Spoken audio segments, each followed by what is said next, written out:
오늘 조선일보 사설은 이화영 재판도 지연 성공, 이 대표 또 퇴정, 재판이 아니다라는 제목입니다. 쌍방울 불법 대북 송금 사건으로 기소돼 15개월째 재판을 받아온 이화영 전 경기도 부지사에 대한 1심 선고가 다음 재판부로 미뤄질 가능성이 커졌습니다. 이 사건 재판장인 수원지법 신진우 부장판사는 2월 초 법원 인사 때 교체 대상입니다. 이를 감안해 검찰이 23일 재판에서 다음 기일에 변론을 종결하자고 했지만 재판부가 받아들이지 않았습니다. 이제 남은 절차는 이 전 부지사 측이 신청한 증인 한 명에 대한 신문과 검찰과 변호인이 낸 서류 증거 조사뿐입니다. 검찰은 이를 하루에 몰아서 끝내자고 했습니다. 재판부가 선고할 생각이 있다면 할 수 있는 일입니다. 그런데 재판 기일을 2차례 잡아 선고를 사실상 다음 재판부로 떠넘겼습니다. 그동안 이 사건 재판에선 갖은 지연 시도가 있었습니다. 이화영 전 부지사가 대북 송금을 이재명 대표에게 보고했다고 검찰에서 진술하자 운동권 출신인 그의 아내가 법정에서 남편에게 정신 차려라 라고 소리친 뒤 변호인이 교체됐습니다. 이 대표 측근 의원이 이 전 부지사 아내 측근과 접촉한 뒤 이 전 부지사는 진술을 번복했습니다. 그리고는 재판부 기피 신청을 내 재판이 77일간 중단됐습니다. 이 대표 방탄을 위한 사법방해이자 명백한 재판 지연이었습니다. 이를 재판부가 모를 리 없습니다.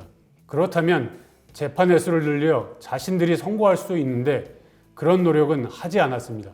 애초부터 선고할 생각 없이 재판하는 신용만 했다고 볼 수밖에 없습니다. 같은 날 열린 이 대표의 대장동 백현동 비리 사건 재판에선 이 대표가 오전 재판만 받고 퇴정했습니다.